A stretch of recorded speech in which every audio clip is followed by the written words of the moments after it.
Estamos aqui de volta com a nossa amiga, já companheira aqui, né, do espaço Psicologia no Cotidiano. Eu falo demais, a gente acaba, às vezes, assim, ó, enrolando, um pouco atropelando.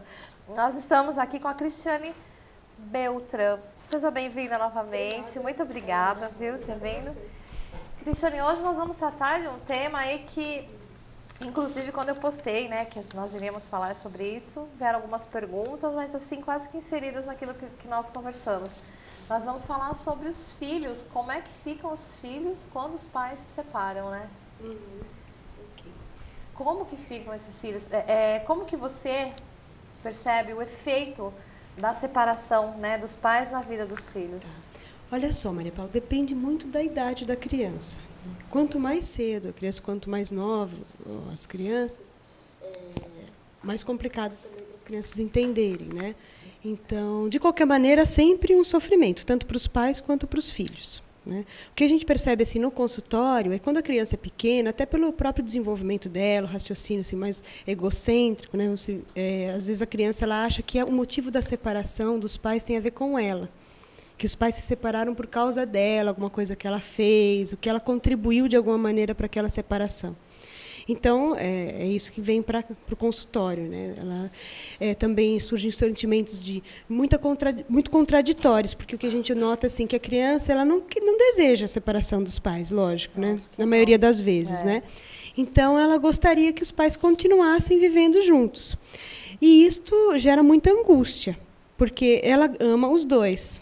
Né? Então, como decidir ficar com um ou com o outro? Né? Existem separações mais tumultuadas. Para a criança também, exatamente. Né? Porque muitos pais, infelizmente, né, eles fazem aquele jogo, né, por causa da sua mãe, ou você vai ficar comigo porque a sua mãe... Quer dizer, isso. Acaba fazendo com que os filhos tenham que decidir com quem que eles vão ficar. E é possível uma separação sem sofrimento para as crianças? Olha, eu acho que não é possível, né? Vamos dizer assim, uma separação totalmente sem sofrimento, mas é possível minimizar esse sofrimento. Isso que você falou é importante. Existe uma situação chamada síndrome da alienação parental. O que é isso? É quando os pais fazem esse jogo. Então, eles usam da criança para magoar o outro, para conseguir alguma coisa, quer dizer, ainda muito ressentimento, muita mágoa, né, fruto dessa separação. Então, e a criança ela não tem condições, não tem maturidade suficiente para entender tudo isso. Então, ficar no meio do casal. Né? Às vezes, existem, inclusive, essa fala, eu me sinto no meio. Né, no meio dessa situação, realmente. Então, assim, as crianças... Da guerra do casal. Exatamente. Né? Porque, na maioria, eu acredito que seja assim, né? Separação. Porque separação acaba sendo um trauma, né? E deixar claro, né? Que a gente sempre comenta, né? Quem separa é esposa e marido, nunca pai e mãe. Exatamente. Quer dizer, a criança ela continua tendo um pai e uma mãe. Ela não tem mais, esse casal não existe mais, mas as responsabilidades continuam acontecendo. Atualmente, acho que até vale a pena falar, assim, existe um sistema chamado guarda compartilhada. Né? A justiça tem assim, essa situação, existe a separação, antigamente era só aquela guarda bem rígida, né? De 15 em 15 dias vai ver a criança. O juiz designava o horário, o dia que o pai ou a mãe, geralmente né, a mãe que fica com a criança. Exatamente. Né? Agora, existe essa possibilidade. Se o casal se separa num clima de mais harmonia, quer dizer, é uma separação consensual, eles chegaram a essa conclusão de que realmente não vale mais a pena ficar junto, não existe mais amor, não existe mais condições de ficar juntos, então eles podem fazer essa situação da guarda compartilhada. O que é a guarda compartilhada? Além desses horários serem muito mais flexíveis, as responsabilidades e cuidado também é compartilhado. Então, não existe só assim, aquele pai, antigamente era assim, vou ficar com o pai esse final de semana, então é só lazer. E a mãe é que arca com tudo. A mãe adorou, a mãe ficava sendo a ruim, né? A ruim, a bruxa. Pai, né? Ela é mais gostosa. Exatamente, porque daí a mãe é que tem que ver os deveres, né? Levar no médico, ver como é que está na escola, acompanhar todo esse lado mais difícil, ficava com a mãe. E na guarda compartilhada, tudo é dividido. Né? Então, assim, existe a possibilidade do pai também ficar com a criança durante a semana, não somente essa questão, não existe mais a rigidez dos horários, desde que eles entrem em acordo, como também não é só o fato do lazer, né? As obrigações também. Então, por quê? Porque para a criança ela precisa continuar tendo essa referência, a presença mesmo do pai na vida dela, né? Isso é muito importante. Dos dois ali, porque é difícil de falar em guarda compartilhada, com certeza é a melhor solução. Mas é difícil o casal separar e viver nessa harmonia. Não vamos dividir tudo. Até porque a maioria que separa não está aguentando nem ver um mais o outro, de tanto que já brigaram, discutiram. E é importante trabalhar também isso, né, com o casal, né? Sim. Antes, até logo no início do processo de separação, é importante fazer a psicoterapia nesse sentido também. A preocupação dos pais em relação aos filhos dele, o que pode acarretar a nossa separação. Não que não separa, nada disso, mas vamos separar da melhor forma. Da melhor forma, tentando evitar ao máximo, né, as mudanças na rotina dessa criança. Né? Porque o que pode acontecer, né? O que você pode fazer para melhorar a situação? Pelo menos minimizar esses problemas, é justamente não ter muitas alterações na rotina. Então, que a criança continue frequentando a mesma escola, o mesmo ciclo de amizades, se possível, mantendo na mesma casa, porque houve um rompimento nessa relação, mas não precisa mudar toda a rotina da criança, porque aí fica muito mais difícil, né? E que o pai continue presente mesmo nos momentos importantes, no dia a dia da criança, né? Então, ficar mais como era antes, né? Vamos dizer assim, manter o máximo possível essa rotina. Isso daí é o ideal. E conversar, né? Claro. Né? A criança ela precisa ser comunicada. Precisa. A psicoterapia trabalha além da criança ou adolescente, com também o companheiro. No caso de atendimento das crianças, né, e adolescentes, você faz um trabalho também paralelo com os pais. É um trabalho mais de orientação. Os pais e, caso tenham companheiros também, todos são envolvidos nesse processo? Aí seria praticamente um trabalho de família, de né? família mesmo. É isso. Se houver necessidade. E o que você sente hoje em dia? Está mais fácil das crianças entenderem? A separação, ela está... vamos dizer assim, mais leve, né? Existe mais diálogo, porque antigamente não, né? Vamos separar, pronto, acabou, né? Pouco interessa a opinião do filho. Do filho. Acho que hoje, assim, vamos dizer, com acesso à informação, né, as coisas estão acontecendo de outra maneira. A gente vê as famílias não são mais como as famílias de antigamente. O número de separações é muito mais alto, né? É muito comum você encontrar crianças cujos pais já se separaram. Então, esse é um assunto mais fácil, vamos dizer assim, de lidar. Agora, os crianças, né, como qualquer ser humano, sente. Né? Então, assim, o sofrimento ele não muda com o tempo, né? Não é assim porque, né, vai haver o sofrimento da mesma forma. A forma que você recebe, a forma que você vai reagir com a notícia. Isso, a perda, né?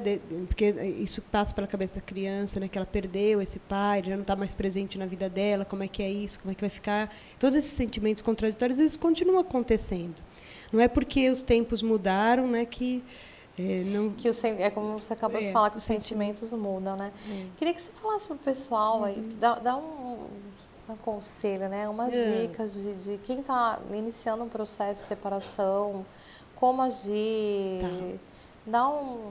Ok. Bom, assim, se eu pudesse orientar, né, falaria um pouquinho... Orientação, né? Como que seria isso? Primeiro, a comunicação, né? Se a pessoa já tem certeza que realmente ela quer se separar, conversar com o filho, né? Independente da idade, né? Logicamente com as palavras que a criança consiga entender, mas sempre assegurando a criança que ela continua tendo o amor do pai e da mãe, né? Que os pais estão se separando por coisas deles, que eles não estão mais se entendendo, que vai ser melhor para eles, para a felicidade deles, e que eles vão continuar presentes na vida dela, que praticamente nada na rotina da criança vai mudar, né? Assim, porque o pai vai continuar vindo, né? Enfim, principalmente quando foi... Mas muda, né? Mas, muda, mas assim, tem que assegurar a criança que essa rotina não vai ser mudada drasticamente. Né?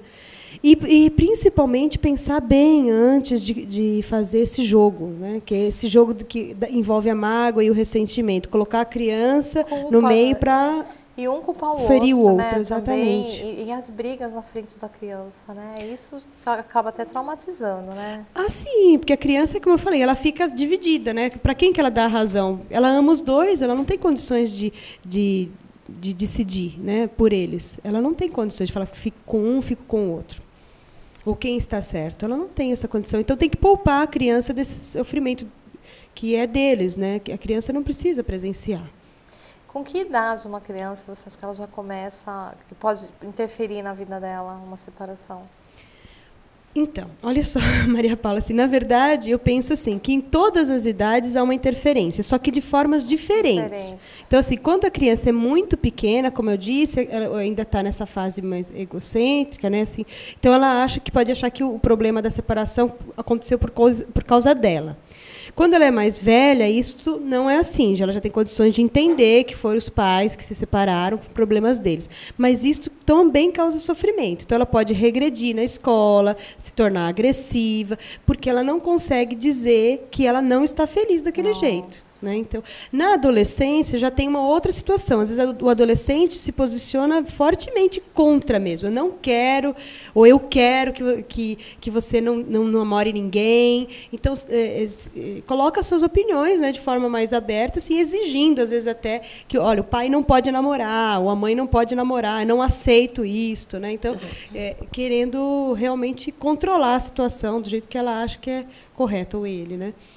Então, assim, para cada fase tem uma interferência. E também para cada tipo de relacionamento. O que a gente vê nos relacionamentos mais complicados, de muitas brigas, a separação é um alívio, né? Vamos dizer assim, até porque estava pior antes, casa, né? Quando um relacionamento com o pai, o vínculo, por exemplo, com o pai é muito bom, e esse pai se separa, é mais sofrimento. Mas se o pai já não era um bom pai, né, vamos dizer assim, então a separação às vezes pode ser algo até melhor para a criança. Né? Então depende muito dessa situação da família, de como esses relacionamentos acontecem.